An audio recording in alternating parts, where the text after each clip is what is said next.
어떤 일에 있어서 첫 단추부터 잘못 끼워진 느낌이 들 때가 있습니다. 어쩌면 그 남자의 시작도 잘못 끼워진 단추 같은 느낌이었던 것 같아요. 저는 그때 작은 쇼핑몰에서 MD 일을 하고 있었어요. 회사 사람들과 회식 2차로 나이트를 가게 되었고 그곳에서 그 남자를 만나게 되었습니다. 그 남자의 이름은 홍진수였고 헤어 디자이너 7년 차라고 하더라고요. 직업이 미용사인 만큼 머리 스타일이나 옷도 그렇고 멋을 많이 부렸더라고요. 술도 취했겠다. 서로 게임도 하고 대화도 나누고 재밌었어요. 컴컴한 조명 밑에서 보니 얼굴도 제법 잘생긴 것 같았고요. 그렇게 번호까지 주고받게 되었죠. 그 후 연락도 주고받고 몇 번 만나기도 했어요. 그 남자는 재밌고 좀 가벼운 스타일이었는데 너무 진지한 건 별로 안 좋아했던 저도 그 남자가 나쁘지 않더라고요. 그렇게 만나다가 사귀게 됐고 3달 정도 연애도 했었습니다. 그런데 그 남자가 자꾸 저를 속이고 나이트를 가거나 여자친구들과 밤 늦게까지 술을 먹는 일이 많더라고요. 믿음도 안 가고 오래 만날 사람은 아니다 싶어서 결국 헤어지게 되었죠. 그 남자도 헤어지자고 하니 쿨하게 받아들였고요. 그런데 문제가 생겼습니다. 헤어진 그달에 제가 생리를 안 하는 것이었어요. 설마 하면서 임신 테스트기를 했는데 결과는 2줄 임신이었습니다. 머리가 아찔하더라고요. 가볍게 만난 남자친구였고 또 이미 헤어진 상태였는데 임신이 돼버린 거니까요. 뭘 어떻게 해야 할지 암담하더라고요. 저는 고민 끝에 결국 그 남자에게 말을 했어요. 수술을 하든 어찌됐든 알려는 줘야 될 것 같아서요. 그런데 그 남자는 제가 다시 연락을 줘서 고맙다며 제가 보고 싶었다고 하더라고요. 그리고는 아이까지 생겼다면 우리가 운명인 것 같다고 이참에 결혼도 하자는 거예요.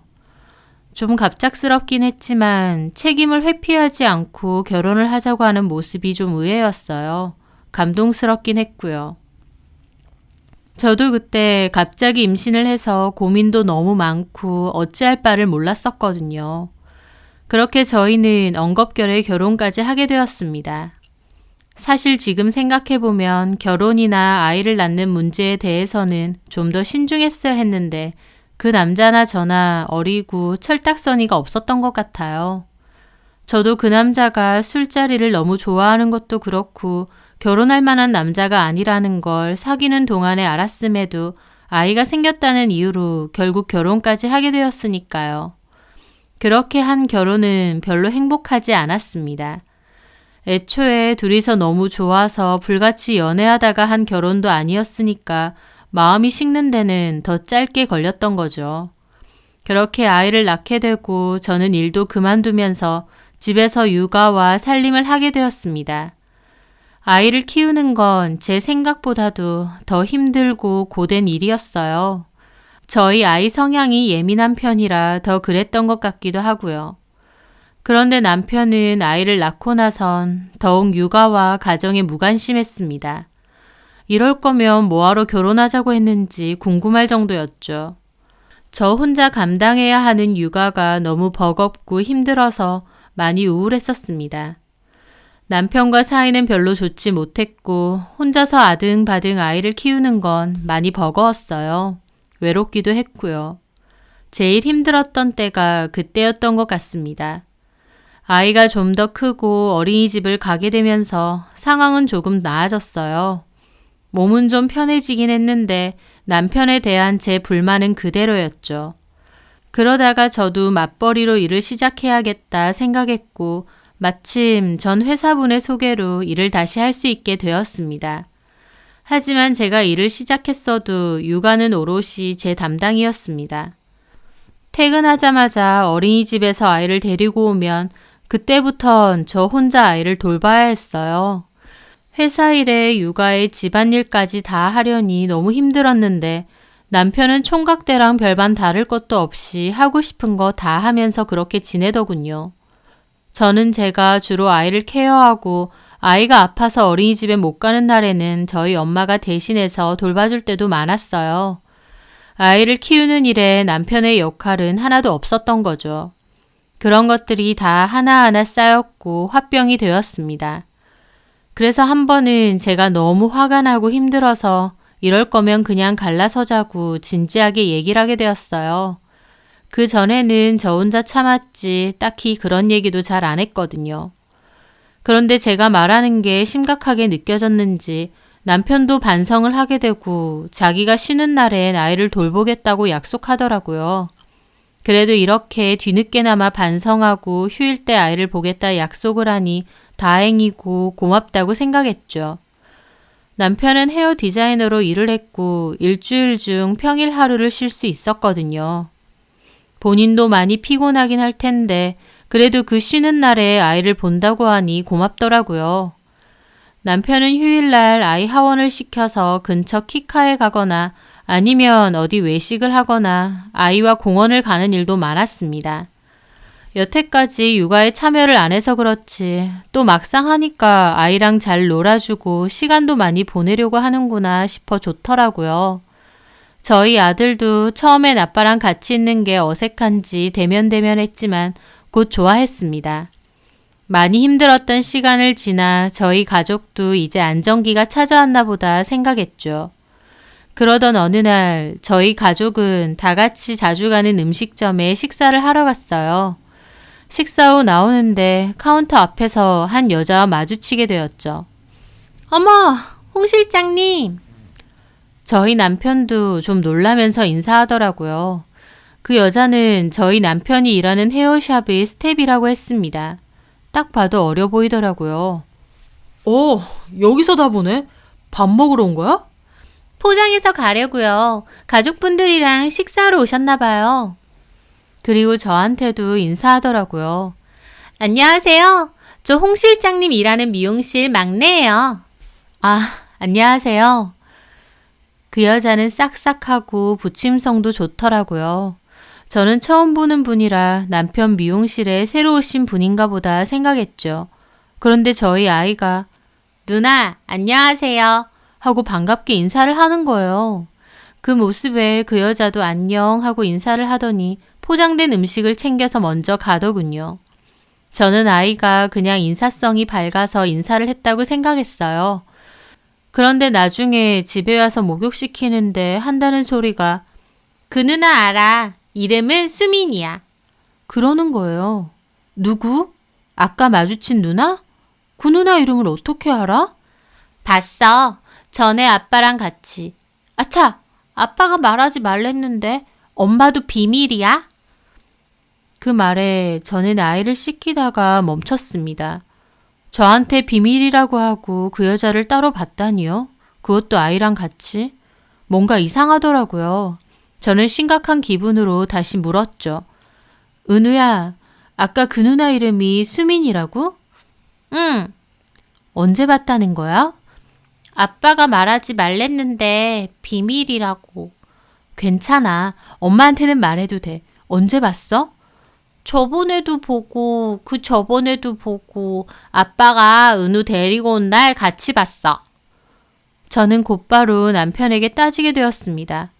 은우 말론 아까 저녁에 본 그 여직원을 은우도 알고 같이 봤다는데 그 여직원을 왜 따로 봐?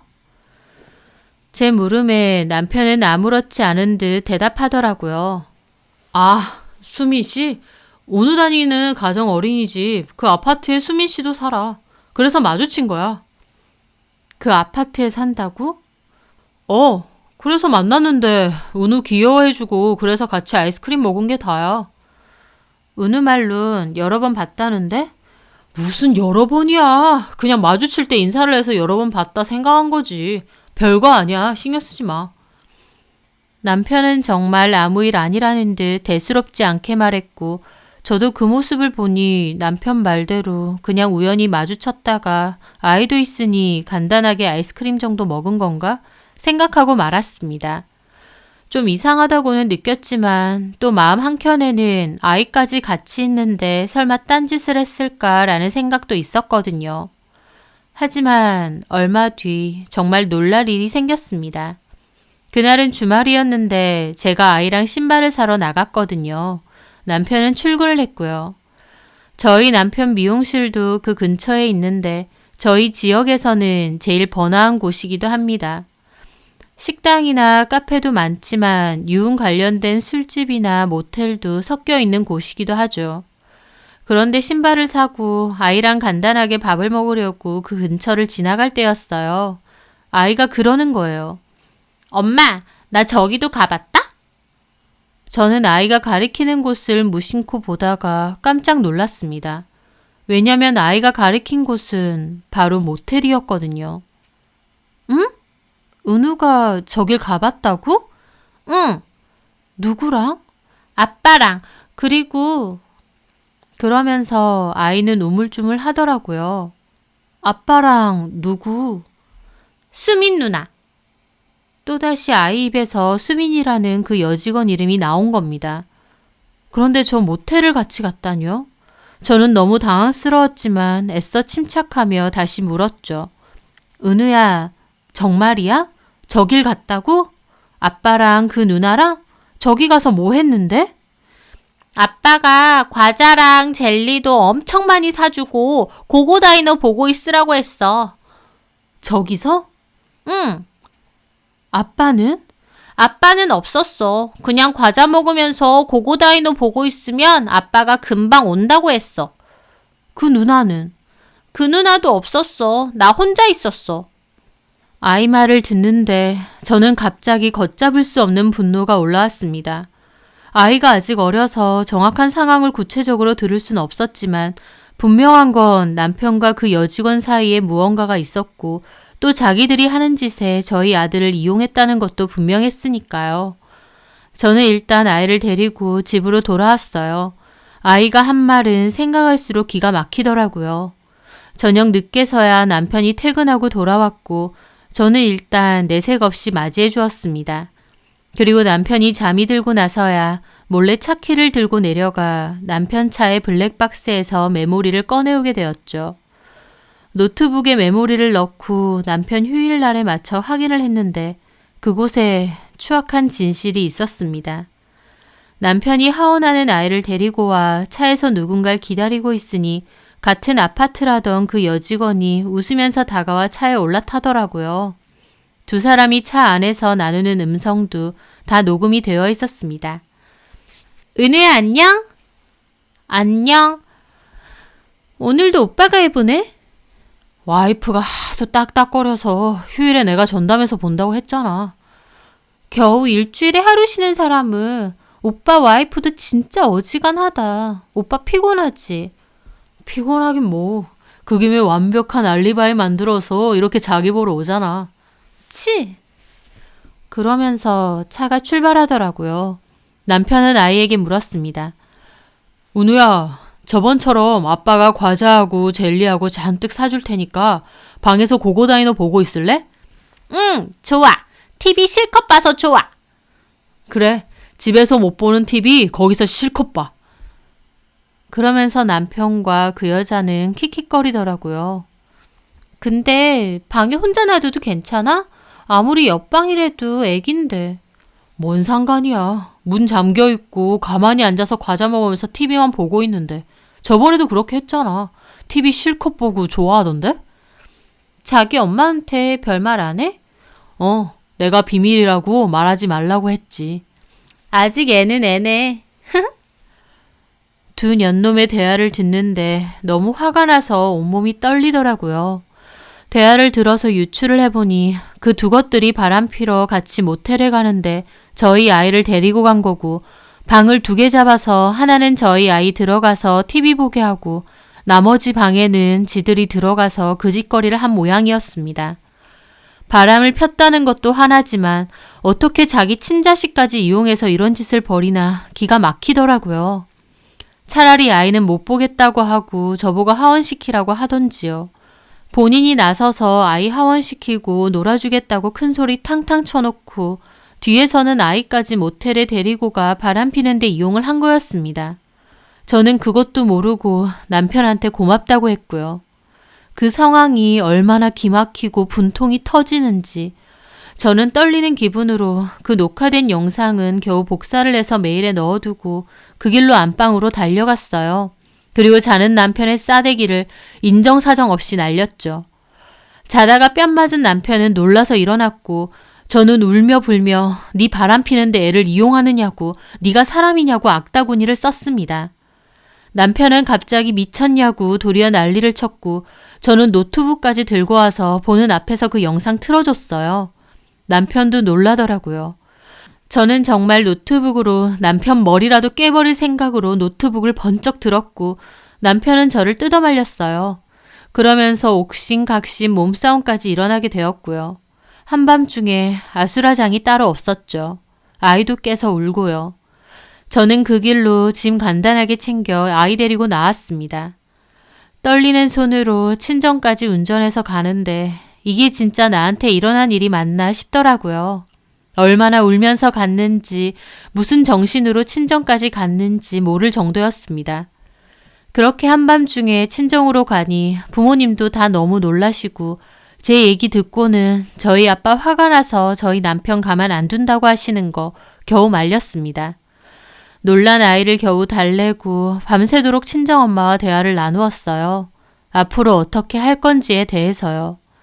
남편은 핸드폰에 불이 나도록 저에게 전화했는데 저는 무조건 이혼이고 너나 그 여자나 가만 안 둘 거다. 사회에서 매장시켜 버릴 거다 라고 문자 보냈습니다. 이런 꼴까지 당하고 계속 살 수는 없었고 당연히 이혼하기로 결심을 했죠. 지 바람에 아이까지 이용하는 그런 쓰레기와는 하루와도 더 살 수 없겠더라고요. 그렇게 저는 이혼소송 준비와 더불어 블랙박스 영상을 증거 삼아 상간소송도 진행하게 되었어요. 두 것들이 다니는 미용실로 소장을 보내고 싶었지만 진작에 그 여직원은 그만뒀고 남편도 그 후에 그만뒀다고 하더라고요. 저는 설사 그만뒀어도 그쪽 업계의 소문은 다 나게끔 미용실에 이 이야기를 흘렸습니다. 남편하고 그 여직원 둘 다 소송을 진행해야 되니 그 여직원 전화번호 좀 알려달라고 하면서요. 직접적으로 상간소송이다 라는 말은 안 했지만 은연중에 알 수 있게끔 말을 흘렸죠. 아니나 다를까 남편도 후에 연락 와서 그쪽 업계에 소문 다 났다고 속 시원하냐면서 도리어 따지더라고요. 그래서 제가 그랬죠. 속 시원 같은 소리 하네. 너는 내가 속 시원해 보이니? 남편 놈이 지 바람 피는데 하나밖에 없는 자식 새끼까지 이용했는데 속 시원? 그것도 모르고 나는 너한테 일주일에 하루 쉬는 휴일 아이랑 시간 보내줘서 고맙다고까지 했어. 그 쾌쾌한 모텔방에 애 던져놓고 여자랑 뒹굴러 가는데 그것도 모르고 고맙다고까지 했다고. 지금이야 은우가 아무것도 모르지만 조금만 더 커봐. 네가 한 짓 은우가 뭔지 모를 것 같아? 네가 내 속을 알아? 뒤집어지다 못해 썩어 문드러졌어. 근데 속 시원? 그까지 소문 좀 났다고 속 시원하냐는 소리가 나와? 제가 악에 받쳐서 고래고래 소리를 지르며 따지니 남편놈 할 말 없는지 한참 아무 말 없다가 그냥 전화 끊어버리더라고요. 생각할수록 분통 터지고 열받고 저걸 남편이고 애 아빠라고 데리고 살았나 싶었습니다. 그렇게 저는 이혼소송과 상간소송 빠르게 진행했고 증거가 확실하다 보니 큰 무리 없이 승소까지 하게 되었어요. 그 상대방 여자도 한번 전화가 와서 잘못했다고 부모님까지 다 아셨고 자기가 사회 초년생이라 돈도 별로 없는데 위자료를 어떻게 내냐며 너무 힘들다며 소송 취하해달라고 울고불고 사정하더군요. 그래서 그랬죠. 네 힘든 것만 힘든 거냐고. 그리고 사회 초년생인데 벌써부터 유부남하고 대담하게 그러고 다니냐고. 너는 이미 싹수가 노랗다 못해 썩었다고. 절대 취하해 줄 수 없으니 헛수고 말고 위자료나 마련하라고 했죠.